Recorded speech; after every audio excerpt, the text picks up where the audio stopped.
Top quality और consistent performance के लिए सिर्फ सिल्वर पंप नाम याद रखना। भारत को फिर से हमले की आशंका से कांपा पाकिस्तान। ब्रेक करिए जरा।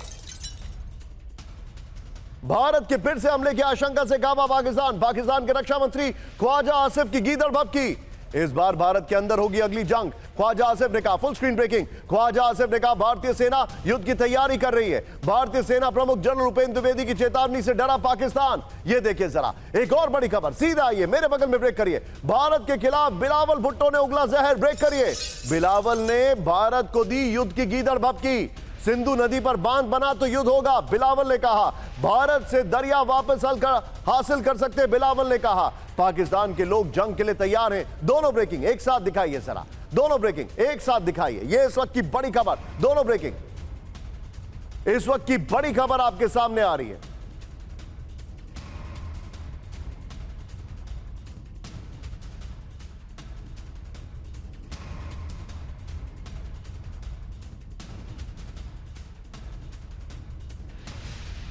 ये इस वक्त की बड़ी खबर आपके सामने आ रही है। मैं चाहूंगा ये दोनों ब्रेकिंग के साथ एक क्विक टेक में लेना चाहूंगा यहां पर जनरल बख्शी सर के साथ। दोनों ब्रेकिंग लीजिए। बख्शी सर, मुझे याद है करगिल जीत के बाद क्या हुआ था। IC-814, पार्लियामेंट पर अटैक, सीरियल बॉम्बिंग। हमने ऑपरेशन सिंदूर में जीत दर्ज की है। मुनीर के पास हथियार नहीं होंगे, लोग नहीं होंगे, लेकिन अमेरिका का कॉन्फिडेंस है। क्या वो फिर से कोई हिमाकत कर सकते हैं? मेरा आपसे यह सवाल है। देखिए, जिस तरह वो गीदड़ भभकी पे गीदड़ भभकी दे रहे हैं, इससे साफ जाहिर है कि वो डरे हुए तो जरूर, उनको हमले की अंदेशा है। और वो कह रहे हैं कि अगर भारत ने बांध बनाया सिंधु नदी पे तो वो 10 मिसाइल फायर करेंगी। ठीक है, मैं उनको याद दिला देना चाहता हूं कि ऑपरेशन सिंदूर के समय में उन्होंने 3 मिसाइल फायर किए थे। एक शाहीन, 2 फतेह, 2 दिल्ली पे, एक अमृतसर की ओर। तीनों के तीनों 100% वर शॉट डाउन।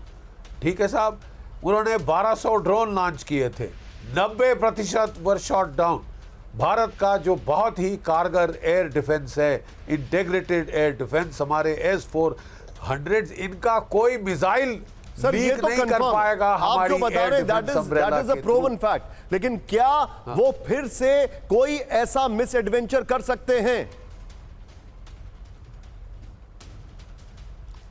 देखिए, जिस तरह इनको शय मिल रही है डोनाल्ड ट्रंप से, ये आसिम मुनीर के सिर पे चढ़ गया है। ठीक है साहब, 2 महीने नहीं हुए, 2 बार उसे वॉशिंगटन बुला दिया गया है फॉर अ लव फेस्ट। पहली बार तो 2 घंटे उसने डोनाल्ड ट्रंप के साथ लंच खाया है, और अब वो जनरल कोरिल्ला की फेयरवेल पे पहुंच गए। ठीक है साहब, ये देखिए, पाकिस्तान कॉलोनियल माइंडसेट ख़त्म नहीं हुआ। उनको अंग्रेज़ों के बूट चाटने की बहुत आदत थी।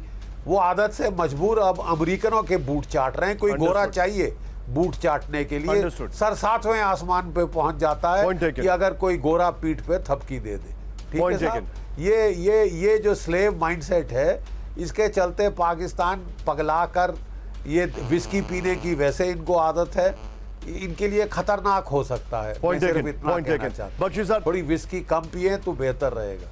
Bakshi sir, thank you very much for joining us. बहुत बहुत शुक्रिया आपका। एक और बड़ी खबर सीधा ये, भारतीय राजनयिकों के साथ पाकिस्तान की ओछी हरकत। इस्लामाबाद में भारतीय राजनयिकों की सुविधा रोकी गई। ये मीडिया रिपोर्ट्स आ रही है वहां से। अखबार, गैस और साफ पानी जैसी सुविधाओं पर रोक है। भारतीय उच्चायोग पर कई पाबंदियां लगाई गई हैं। ये रिपोर्ट आ रही है। ऑपरेशन सिंदूर के बाद से बौखलाया पाकिस्तान। इस सब के बीच में एक और बड़ी खबर ब्रेकिंग और बाइट के साथ में दिखाऊंगा। असीम मुनीर की ओसामा बिन लादेन से तुलना। ब्रेकिंग, पेंटागन के पूर्व अधिकारी माइकल रूबिन ने मुनीर को कहा लादेन। ब्रेकिंग और बाइट आप करिए जरा।